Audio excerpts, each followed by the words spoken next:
अस्सलाम वालेकुम। Last week ज़रा बिज़ी था, मेरा बिज़नेस के सिलसिले में थोड़े काम ज़्यादा थे, मामलात को देखना था, तो मैं सोशल मीडिया को ज़्यादा टाइम नहीं दे पाया। और आज मैंने ना कुछ कमेंट्स देखे जो मैं वीडियोस बनाता हूँ, और टीम ने कहा कि चलें सर कभी कमेंट्स भी देख लिया करें। मैं इग्नोर करता हूँ कमेंट्स, ज़्यादा कमेंट्स की तरफ नहीं जाता। बट आज मैंने जब कमेंट्स पढ़े तो हमारे एक भाई हैं मोहम्मद नबील, क्योंकि इन्होंने कमेंट पब्लिकली किया है तो इसीलिए मैं इनका नाम ले रहा हूँ। ये कहते हैं अच्छी फर्म्स तक नहीं मिलती, फजूल बंदा है। हाँ ठीक है, सही। और दूसरा ये कह रहे हैं यहाँ पे मुझे कि ओ भाई बस कर दो, रुल गए हम सीए में आकर, सब कामयाब नहीं होते, कोई कोई बंदा होता है। ठीक है, मेहनत तो सब करते हैं, क्यों लोगों का ध्यान इस फील्ड में ला रहे हो भाई? गलत गाइड कर रहा है ये बंदा, मेहनत करके थक गए हैं हम। तो ये उनके दो कमेंट्स हैं। पहले सिनेरियो ज़रा समझ लें। हम समझते हैं कि ये नबील भाई चार्टर्ड अकाउंटेंसी के स्टूडेंट हैं, एज्यूम कर रहे हैं, और किस लेवल पे हैं? या तो सीए इंटर में हैं, कैप लेवल पे हैं अपने, या सीए फाइनल हैं, या फाइनल लेवल पे अपनी स्टडीज़ कर रहे हैं और साथ किसी ऑडिट फर्म में काम भी कर रहे हैं। क्योंकि ये कह रहे हैं कि अच्छी फर्म नहीं मिलती, इसका मतलब ये है कि जिस ऑर्गेनाइजेशन में ये अभी काम कर रहे हैं वो इनके रेलिवेंट नहीं है या इनको अच्छी नहीं लगती। तो ये बात एक हो गई। दूसरी बात ये कहते हैं कि हम बहुत ज़्यादा मेहनत करते हैं लेकिन कामयाबी नहीं होती, और ये बंदा गलत गाइड करता है। हर कोई बंदा कामयाब नहीं होता, कोई कोई बंदा कामयाब होता है। मैं यहाँ पे एक और बात ज़रूर एड्रेस करना चाहूँगा, और मैंने उसको इग्नोर किया, ज़्यादा मैंने उसके ऊपर बात नहीं की। और एक और स्टूडेंट थे हमारे कम्युनिटी में ही, आप कह लें कि उन्होंने भी इसी तरह का कमेंट किया कि आप क्यों इतना ज़्यादा गाइड कर रहे हैं स्टूडेंट्स को, इसी फील्ड में सारे स्टूडेंट्स आ जाएंगे तो क्या होगा, हमारा हाल भी वैसे ही जिस तरह के बीकॉम है या एमकॉम है, इस तरह के जो बंदे हैं बहुत ज़्यादा उनकी स्ट्रेंथ है। अंडरमाइन मैं नहीं कर रहा, मैं उनकी बात पोर्ट्रे कर रहा हूँ यहाँ पे कि हमारी भी बहुत ज़्यादा तादाद हो जाएगी और हमारा क्या बनेगा। अच्छा, यहाँ पे अभी 3 चीज़ें एड्रेस हुई हैं, फर्म का चक्कर, और दूसरा ये है कि ये बंदा गलत गाइड कर रहा है। ऐसा कोई बात नहीं है, इसमें बंदे पास नहीं होते या कामयाब नहीं होते। और तीसरी बात यहाँ पे ये हो रही है, जो कि और बंदा है, मुझे नाम नहीं याद उस पर्सन का, वो ये कहते हैं कि भाई आप अगर सभी को गाइड करोगे और सभी इस फील्ड में आ जाएंगे तो हमारी फील्ड का क्या होगा। ये अभी कंसर्न है, बड़े गौर से सुनिएगा। मैं यहाँ पे आपको ये बात बताना चाहता हूँ कि ये एक बंदा नहीं है, ये हमारे ये जो कम्युनिटी है ना, एक मेंटेलिटी वाले सोच है। मैं ये नहीं कह रहा कि बहुत बड़ी तादाद में है, लेकिन एक पर्टिकुलर तादाद है जो कि बहुत ये मेंटेलिटी या ये सोच रखती है कि ये जो फील्ड है इसमें बहुत कम लोग कामयाब होते हैं। पहले ज़रा समझिएगा, मैं पहले अपनी वीडियोस में ये बात ज़रूर बता चुका हूँ कि हमारी इस फील्ड में एंट्री रूट बहुत आसान है। इस पॉइंट को ज़रा आप नोट कीजिएगा कि एंट्री रूट बहुत आसान है, बट जब हम एग्ज़िट की बात करते हैं, जब हम क्वालिफ़िकेशन की बात करते हैं कि एक प्रोसेस से पेपर भी पास करने हैं, ट्रेनिंग भी करनी है और फिर क्वालिफाई करके निकलना है, या अगर आपके कुछ पेपर रह जाएं तो आपने ट्रेनिंग के बाद वो पास करके क्वालिफाइड चार्टर्ड अकाउंटेंट बनना है, तो ये एक प्रोसेस है। एंट्री आसान है, एग्ज़िट मुश्किल है।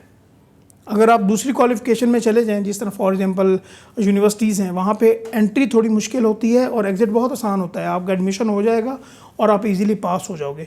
मेरा पॉइंट यहाँ पे कहने का मकसद ये है कि अगर मिनिमम क्राइटेरिया चार्टर्ड अकाउंटेंसी में है 50 या 60%, तो इसमें हर बैकग्राउंड का स्टूडेंट आएगा। कुछ ऐसा भी स्टूडेंट होगा जो कि सिर्फ मज़े लेने के लिए आता है या टाइम पास करने के लिए आता है। मेरे भाई, मैं आपको बिल्कुल डिसरिस्पेक्ट नहीं कर रहा, मैं आपको छोटा भाई समझ के या बड़ा भाई समझ के ये बताना चाहता हूँ कि ये फील्ड आपके लिए नहीं है।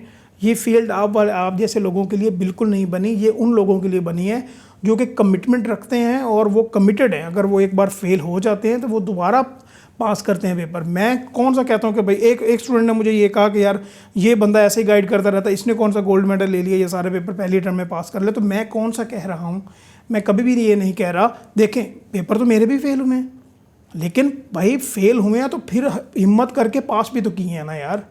बात समझो, इसको आप दूसरी डिग्री के साथ कंपेयर बिल्कुल नहीं कर सकते। ये एक प्रोफेशनल क्वालिफिकेशन है, और इसमें क्या बात है, वही बात, हर एक जब बैकग्राउंड का बंदा आता है तो उसमें सीरियस लोग भी होते हैं, कुछ अपने शौक़ की वजह से भी आए हुए होते हैं। किसी यूनिवर्सिटी में नहीं हुआ फिर एडमिशन ले लिया, अच्छा किसी बड़े भाई ने कह दिया, किसी अब्बू ने कह दिया, फिर इसमें एडमिशन ले लिया। अच्छा, इसमें उनका इंटरेस्ट डेवलप नहीं हो रहा तो वो किस तरह कामयाब होंगे। यहाँ पे ये बात हो गई। अभी अगर हम पासिंग परसेंटेज की पर्टिकुलरली बात करें तो सीए एंटर तक पहुँचते पहुँचते, जो 13 पेपर पहले हैं वहाँ तक पहुँचते पहुँचते आई थिंक 60% से ज़्यादा स्टूडेंट तो यहीं से कट ऑफ हो जाते हैं, क्योंकि उनके जो गोल हैं वो अलाइन नहीं होते। उनकी जो एफर्ट्स हैं और गोल्स हैं वो बिल्कुल अलाइन नहीं होते। वो एक बार फेल हो गया तो वही समझते हैं तो पूरी ज़िंदगी पहले फेल नहीं हुए, यहाँ पे आके फेल हो गए, यार ये तो पास ही नहीं करते। तो इसलिए वो डिस्करेजमेंट का इजहार करके वो इस फील्ड से बाहर हो जाते हैं। मोस्ट इंपॉर्टेंटली अगर मैं सिलेबस और टेस्टिंग सिस्टम की बात करूं, अगर आप ज़रा गौर से देखें बाकी डिग्री के अगर के साथ कंपैरिजन किया जाए तो चार्टर्ड अकाउंटेंसी में होता क्या है। मैं ये नहीं कह रहा कि आप क्वालिफाई करते हो और डायरेक्ट आप किसी कंपनी में जाके CFO लग जाते हो, लेकिन आप विद एक्सपीरियंस 5, 7, 10 साल के एक्सपीरियंस के बाद आपने CFO बनना होता है जो क्वालिफाई करता है, ठीक है। एक अच्छी डेजिग्नेशन पे, अच्छी पोस्ट पे कंपनी के मामलात को देखना होता है, जो भी ऑर्गेनाइजेशन जिस ऑर्गेनाइजेशन में भी जाएगा। अगर आप में इतना कैलिबर ही नहीं है आपकी, इसीलिए ICAP ने टेस्टिंग सिस्टम इतना स्ट्रॉन्ग किया हुआ है, अपना सिलेबस को इस लेवल पे रखा हुआ है कि भाई वही बंदा आए जो कि कॉम्पिटेंट हो। अगर किसी ऑर्गेनाइजेशन में जाए और वहाँ पे वो ऑर्गेनाइजेशन को वो डिलीवर ना कर सके, उसको वहाँ पे काम ही वो ना आए, तो फिर यहाँ पे किसकी खराबी है? इदारे की खराबी है ना।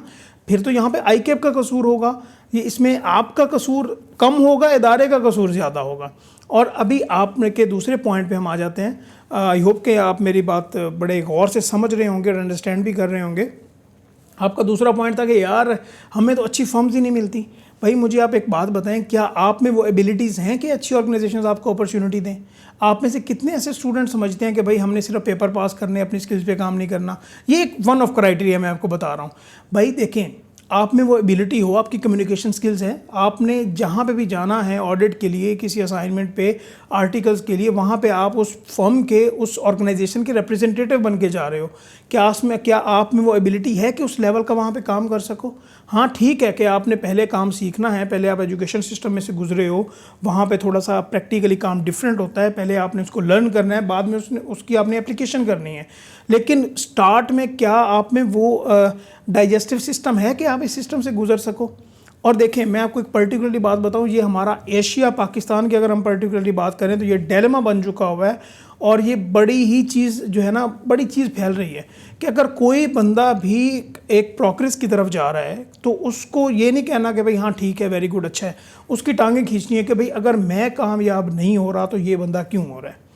अभी जहाँ पे ये स्टूडेंट हैं, इस तरह के मेंटेलिटी के लोग हैं कि भाई इस फील्ड में क्यों ज़्यादा लोग आ रहे हैं, यहाँ पे बंदा पास नहीं होता, वहीं पे वो लोग भी हैं जो गोल्ड मेडल लेते हैं, जो सर्टिफिकेट्स लेते हैं, विद इन आर्टिकल्स क्वालिफाई करते हैं, अपने बिजनेसेस को सर्व करते हैं, अपने चाहे टीचिंग में देख लें, टीचर हजरात हैं वो भी सारे क्वालिफाइड बंदे हैं।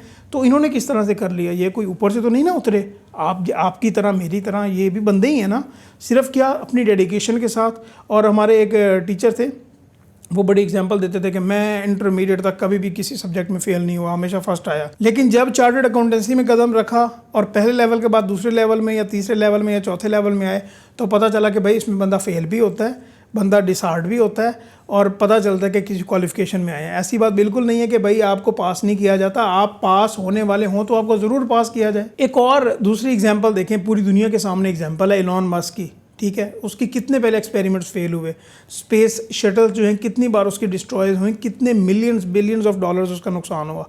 तो क्या उसने सारे काम छोड़ दिए कि भाई ये तो काम होना ही नहीं है?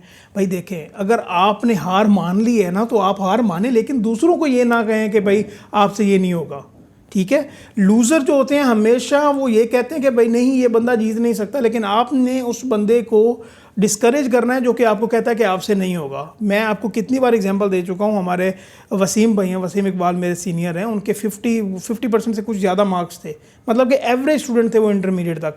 चार्टर्ड अकाउंटेंसी में आए, अपनी प्लान के साथ स्टडी की, दूसरे स्टूडेंट्स के साथ अपने देखा कि हाँ मेरी एफर्ट्स और गोल को अपने उनको अलाइन किया और विद एन आर्टिकल्स क्वालिफाई किया, और एक बहुत अच्छी ऑर्गेनाइजेशन में बहुत अच्छे लेवल पे वो काम कर रहे हैं और हैंडसम सैलरी भी ले रहे हैं। तो मेरे कहने का भाई मतलब ये है कि कभी भी मेरी बात का आप गुस्सा ना कीजिएगा, जो भी लोग मेरे सुन रहे हैं बात, आप हमेशा जो काम कर रहे हैं उसे करने दें। अगर आप वो नहीं कर सकते लेकिन दूसरे को ये ना कहें कि भाई आपसे भी नहीं होगा। तो मेरी रिक्वेस्ट होगी कि इस मेंटेलिटी को अपने तक रखें, ज़्यादा नेगेटिविटी फैलाने से काम बेहतर नहीं होते। Thank you so much and अल्लाह हाफ़िज़।